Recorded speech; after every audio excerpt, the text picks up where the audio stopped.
Welcome to the Heavy Spoilers Show. I'm your host Deffinition, and this is the channel where we explain it so you don't have to. Netflix has just dropped the final season of Jessica Jones, and the show has a lot to unpack from it. Throughout this video, I'll be breaking down everything that you need to know about the season, as well as giving my thoughts on whether it delivers a worthy send-off or not. This is full spoilers ahead, so if you haven't had a chance to watch the show yet, then I highly recommend that you turn off now. With that out the way, I just want to give a huge thank you for clicking this video. I hope you enjoy it. Now sit back, relax, and let's get into my full breakdown of Jessica Jones Season 3.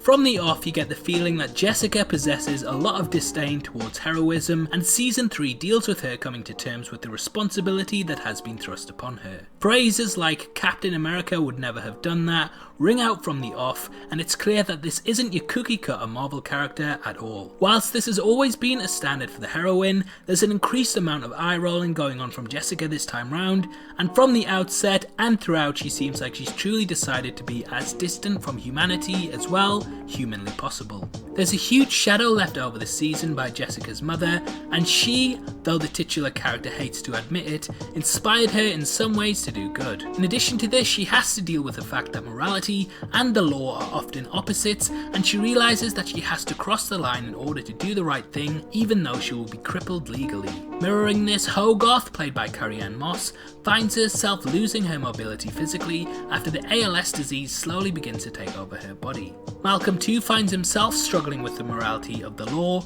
and it's clear that justice isn't always, well, just. He sees firsthand that the law can be lenient towards people, which definitely calls the need for vigilantes. Now this sets up Trish's arc, and it's arguably the most interesting use of the character in all 3 seasons. Jessica finds herself put in a position of power where she is reluctantly looking out for not only Hogarth but also Trish, whose powers are beginning to manifest as she eventually becomes like her comic counterpart, Hellcat. This isn't made any easier by the rise of a new villain in New York named Salinger, which Trish becomes entangled with after he kills her mother, and the season becomes as much about Jessica saving Trish as it does Trish wishing to save the city. Overall, the season really drives home the fact that if we are capable of doing the right thing, then we have a duty to do it, no matter what it costs us personally. There is a true sense of morality to the entire piece, and it examines how a lot of those perceived as heroes by the viewers are not too distant from Salinger should they decide to step over the line. When Salinger is hospitalized, Trish is given the opportunity to kill him.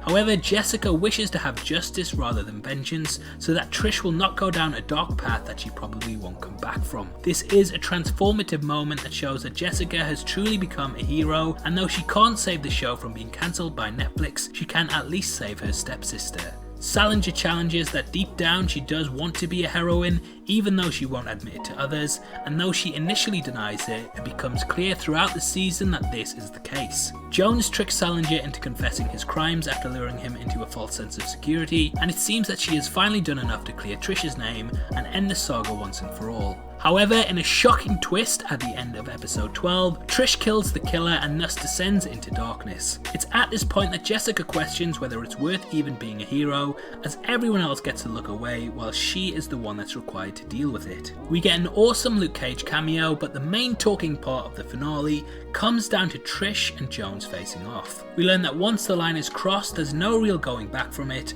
and Jessica worries that Trish's murders will escalate and become less merciful the longer she goes on. If she is the one to judge who lives or dies, then surely even those who haven't committed major crimes will eventually become victims if their fate is based purely on morality.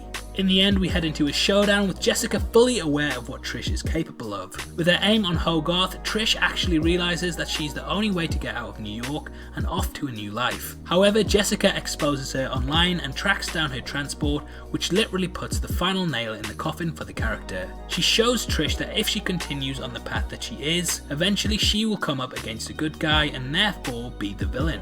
The standoff between the two is very subtext driven, and you get the feeling that they both sort of just give up, each willing to not really step over the line and destroy the other one. This leads Trish to yield, and she in prison comes to the conclusion that in the end she was the bad guy in breaking the law, no matter how corrupted it may have seemed. Jessica, on the other hand, hasn't really accepted that she is a hero either, and she decides to shirk off the responsibility. After parting ways with Eric, who represents the darker path, she finally closes the door on her past self, deciding to flee the life of a hero. She says a final farewell to Trish, who's been escorted to the raft, and heads out to get as far away from it all as she can. However, when buying the ticket, which is appropriately purple, she hears the everlasting voice of Kilgrave in her head and realises that this is the wrong decision. Jessica defiantly turns round and heads back out into the world, ready to embrace the fact that she is a hero and that she will do good. Her influence is further showcased by Eric, who decides to start working with the police, and it's a really upbeat note to finish on. That's a bittersweet moment to end the season on, and one that feels triumphant whilst also disappointing at the same time.